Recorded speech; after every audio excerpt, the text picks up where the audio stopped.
रिया चक्रवर्ती के खिलाफ शिकायत दर्ज। शांत सिंह राजपूत को आत्महत्या के लिए उकसाने के आरोप में सदर थाने के पताही निवासी कुंदन कुमार ने शनिवार को सीजेएम कोर्ट में रिया चक्रवर्ती पर याचिका दर्ज की है। कोर्ट ने इस पर सुनवाई के लिए 24 जून की तिथि तय की है। कुंदन ने आरोप की अभिनेत्री ने साजिश के तहत सुशांत को अपने प्रेमजाल में फंसाया। सुशांत उस पर विश्वास करने लगा। इसके बाद वह सुशांत का आर्थिक व मानसिक शोषण करने लगी। सुशांत की मदद से उसे फिल्मी करियर में कामयाबी मिलने लगी। उद्देश्य पूरा होने पर वह सुशांत से किनारा करने लगी। उसने सुशांत को आत्महत्या के लिए उकसाया। उसके व्यवहार से सदमा लगने पर अभिनेता ने मुंबई स्थित अपने आवास पर आत्महत्या कर ली। बता दें कि इससे पहले भी मुजफ्फरपुर में सलमान खान समेत 8 पर परिवाद दर्ज कराया गया था। ब्रिटेन में क्रूज जहाजों पर 3 महीने से फंसे हैं 1500 भारतीय। कोरोना वायरस संकट के कारण ब्रिटेन के बंदरगाह पर खड़े क्रूज जहाजों में फंसे भारतीय चालक दल के सैकड़ों सदस्य ने अपनी भारत वापसी की अपील की है। ऑल इंडिया सीफेरर और जनरल वर्कर्स यूनियन का दावा है कि ब्रिटेन के बंदरगाहों पर खड़े जहाजों में करीब 1500 भारतीय चालक दल के सदस्य फंसे हुए हैं। बंदरगाह पर खड़े जहाजों में से एक का उदाहरण देते हुए यूनियन ने विदेश मंत्री एस जयशंकर को पत्र लिखा है। उन्होंने कहा है, यह ब्रिटेन के टिलबरी बंदरगाह पर खड़े जहाज एमवी एस्टोरिया में फंसे चालक दल के 264 भारतीय सदस्यों के संदर्भ में है। सूर्य ग्रहण के समय के नियम। सूर्य को ग्रहों का राजा या यूं कहें कि पिता का दर्जा दिया जाता है। 10वें घर में यह अपनी सबसे मजबूत स्थिति में होता है, जिसे पिता का प्रतिनिधित्व करने के लिए जाना जाता है। सूर्य को प्रसन्न करने के लिए सूर्योदय के समय सूर्य को अर्घ्य अर्पित करें। प्रतिदिन सूर्य नमस्कार, गायत्री मंत्र, प्राणायाम करें। शास्त्रों में सूर्य ग्रहण के बाद स्नान करना जरूरी बताया गया है। इसकी वजह यह है कि इस घटना के बाद शरीर अपवित्र हो जाता है और इसे फिर से देव पितृ कार्य के लिए शुद्ध करना जरूरी होता है। सूतक कौल के दौरान मंदिर के कपाट बंद रहे। ग्रहण के दौरान किसी भी प्रकार के खाद्य पदार्थ का सेवन नहीं करना चाहिए।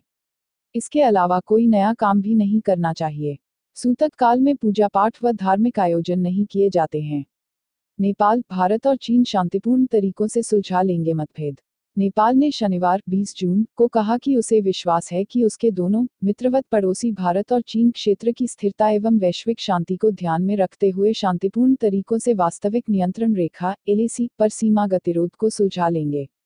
दोनों एशियाई महाशक्तियों के बीच स्थित हिमालयी राष्ट्र ने कहा कि वह क्षेत्रीय और वैश्विक शांति के लिए हमेशा दृढ़ता से खड़ा है और उसने विश्वास जताया कि अच्छे पड़ोसी की भावना के साथ भारत और चीन के बीच मतभेदों को सुलझा लिया जाएगा। गोरखनाथ मंदिर के ऑनलाइन शिविर में 11,000 लोगों ने किया योगाभ्यास। अंतर्राष्ट्रीय योग दिवस पर गोरक्षनाथ योग संस्थान, गोरखनाथ मंदिर और महाराणा प्रताप शिक्षा परिषद के योग शिविर में रविवार सुबह करीब 11,000 लोगों ने योगाभ्यास किया। सुबह 6 बजे से 8 बजे तक चले इस कार्यक्रम में महाराणा प्रताप शिक्षण संस्थाओं से जुड़े लोगों ने हिस्सा लिया। महाराणा प्रताप पीजी कॉलेज के प्राचार्य डा.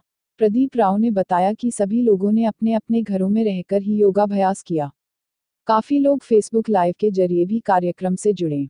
महाराणा प्रताप शिक्षा परिषद के सभी संस्थानों के फेसबुक पेज पर योगाभ्यास कार्यक्रम को लाइव किया गया। फेसबुक लाइव के जरिए लोगों ने प्रशिक्षकों के मार्गदर्शन में योगाभ्यास किया। भारत चीन पर बोले ट्रंप, करना चाहता हूं सीमा संघर्ष के समाधान में मदद। अमेरिका के राष्ट्रपति डोनाल्ड ट्रंप ने कहा है कि अमेरिका भारत और चीन के बीच हाल ही में सीमा पर हुई हिंसक झड़प के बाद दोनों देशों के बीच जारी संघर्ष के समाधान में सहायता करने के लिए तैयार है। ट्रंप ने शनिवार शाम ऑकलैंड के तुलसा में एक रैली को संबोधित करने जाने के लिए विमान पर सवार होने से पहले संवाददाताओं को संबोधित करते हुए कहा, यह बहुत विकट स्थिति है। हम भारत से बात कर रहे हैं।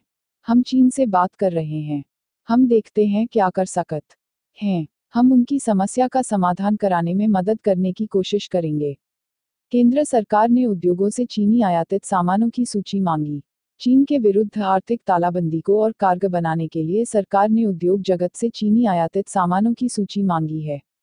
सरकारी सूत्रों ने इस बात की जानकारी देते हुए बताया कि चीन से आयात होने वाले गैर जरूरी सामान की पहचान करने और उसकी जगह देसी सामान को प्रोत्साहन करने के लिए यह कदम उठाया गया है। सूत्रों ने बताया कि चीनी सामान की निर्भरता कम करने के लिए उद्योग संवर्धन और आंतरिक व्यापार विभाग (DPIIT) ने ऑटोमोबाइल, फार्मास्यूटिकल्स, खिलौने, प्लास्टिक, फर्नीचर आदि से जुड़े व्यापार संघ के साथ बैठक की है। डीपीआईआईटी ने उद्योग संघों से इन क्षेत्रों में आयात होने वाली चीनी सामानों की विस्तृत सूची सोमवार तक देने को कहा है। एक सूत्र ने बताया कि सरकारी कंपनियों में चीनी सामानों और ठेके पर पाबंदी लगाने के बाद अब सरकार ने निजी कंपनियों की ओर रुख किया है। सरकार की तैयारी अब निजी कंपनियों में भी चीनी सामानों की बिक्री रोकने की है।